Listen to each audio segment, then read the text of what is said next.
Today we're going to be replacing the heating element on this Samsung dryer. You may recognize it just by its looks, but here's the model number right here.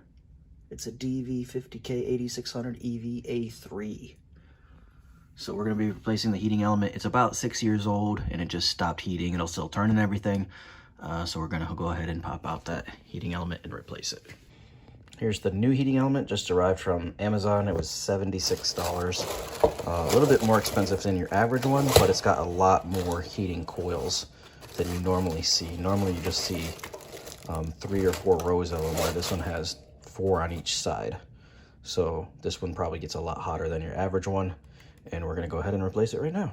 All right, first thing we're gonna do is take these 4 screws out for the door, and then the door is gonna lift up and off, and then once we take the door off, then we'll be able to take the whole front panel off. All right, once you have all 4 screws out, you're gonna wanna lift up on the door and then it'll come off. It's pretty heavy, so you might need 2 hands, but I got it with 1 hand, but it is pretty heavy, so be careful. All right, the next thing you're gonna wanna do is take out this screw here and this screw here and lift the whole back cover up. You're going to want to unplug both of those wires there. Set this whole unit aside. It'll come out like that. Set it completely aside, and then you can take out that screw and take the whole top. All right, once you take those 2 brackets out with just the 2 screws, then you can lift this whole top up and slide it right off. All right, once you have the top disconnected at the front, it kind of just clips in. You can just leave it sitting on top. It's still got that wire there in the back that's connected to the main circuit board there. So you can just leave this in place, just slide it back a little bit so it's out of your way, because this front panel, you have to take these 3 screws up and then this whole thing will lift up and out. I've already removed the screw here, here, and here. So now I just have to remove these 3 screws and this whole front panel should slide up and out. All right, so I told you wrong in the last segment. It's not these 3 screws in the front. It's actually the 3 in the back row. So this one, and this one. And then what you can do is you kind of pull up here and kind of push this tab down through. It's hard to do with one hand. Let's see if I can get it on video. Nope. It's hard to do, but basically you're going to pull up and push down on that tab. Kind of press it down through that hole. There we go. And it'll pop out, and you'll do the same thing on the other side. So once you pop it out like this, you're going to need to disconnect this switch right here. That's the door safety switch there. So you're going to need to disconnect this connector here before you lift the whole front panel away. All right, so now that we've got the front panel completely removed, you can see the heating element right here. That's right here behind this little guard that says Grace on it. Not sure why it says Grace, but you can kind of see that element right there. I don't have my flash on, but that's it right there. So now we have to figure out how to get that out and replace it with the new one. So I'm gonna disconnect this connector right here first, just to get it out of the way. And then I'm gonna remove that little screw right there, and then the unit should slide out towards me.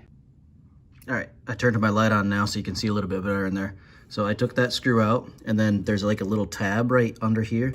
So before you pull towards you, you're gonna have to pop it upwards and then pull the whole unit towards you. Now the unit's loose, you can see it back there, but we have to take this little foot out before we can get it completely out. So I'm gonna remove those 2 screws, take this little foot piece out right here, and then we should be able to drop the whole unit down and slide it out through this opening.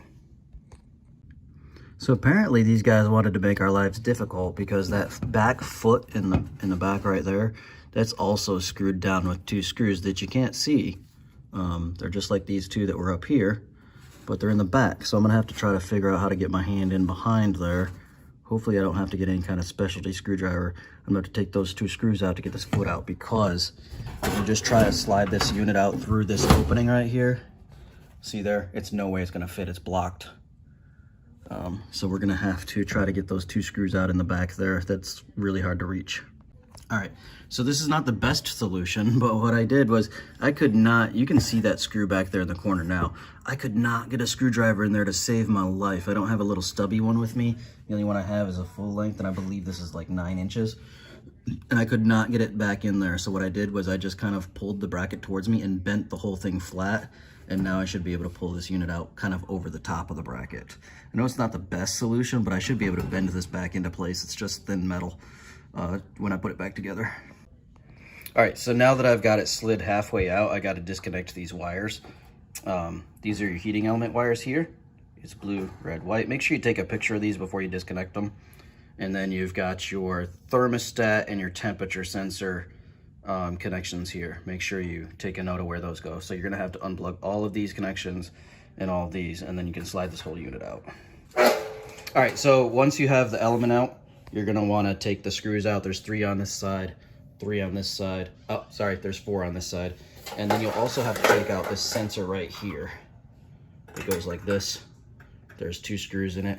And you'll have to take that apart because this whole thing comes in half like that. And then your heating element is in there. One thing you will have to do though, there's this little tab right here that you have to unbend. See how it's bent at a 90 degree? This one is straight. You're gonna have to unbend this one and then it'll come apart. Be careful when you're doing this because this is all kind of like cheap pop metal and the edges are sharp. You will cut your finger if you're not careful. But yeah. All right, you can see here that the underside is really black. Oh, yeah. So that's the element that burnt out. The top side looks different. I don't know if they're independent or not.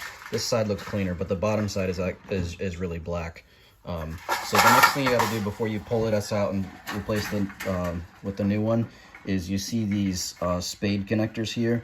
On one side, they have a little bit of tab that's bent over to keep them from sliding back through.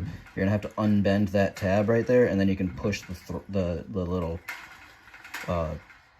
prong or whatever you want to call it back down through.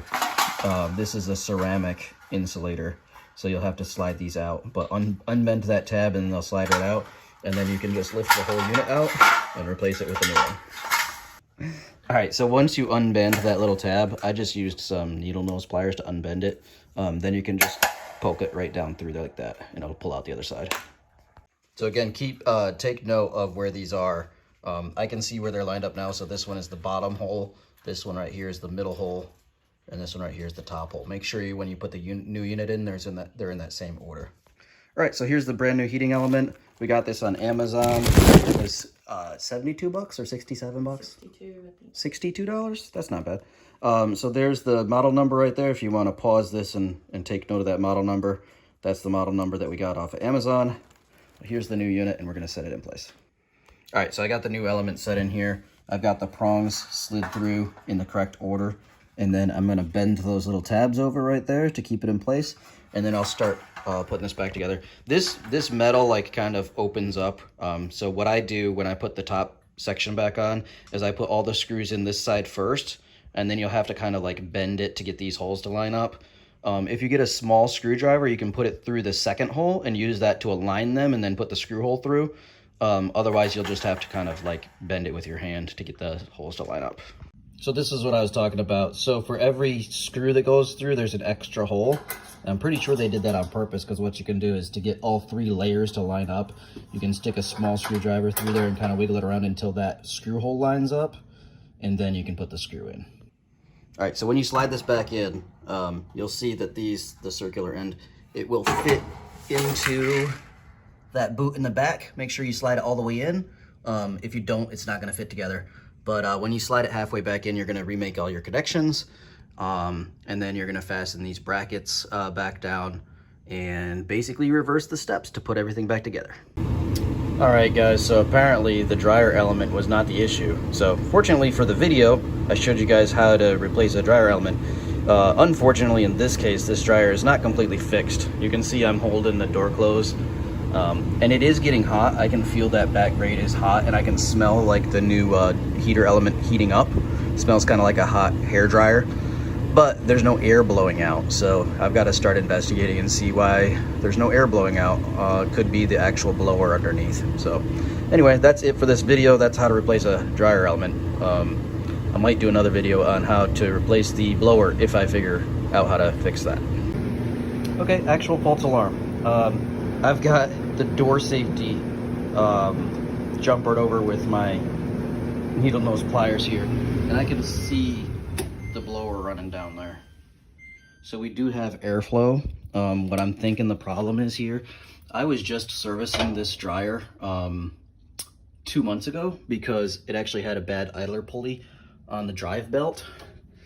And so I've had this thing all apart before, and I know I cleaned all of this out really good, but you can see all of this lint build up here, and you can see all of this lint build up here. I believe what the problem is I checked the dryer vent there, and what happens is instead of going straight out the side of the house there, this one actually goes into a storage unit that's behind here, and it goes straight up and out the roof of this house. So that's a long way to push air. And what I believe is going on because of this huge amount of lint buildup in only 2 months, I believe what's happening is the dryer vent is just so clogged up from lint that it's not enough airflow to push everything out. Because I do feel a little bit of airflow, and again, this blower is definitely spinning. So I'm pretty sure that's the problem. I'm going to get one of those really long-reaching dryer vent brushes tomorrow, and I'm going to clean that sucker out, and I think that'll fix it. I hope this helped you guys. See you guys.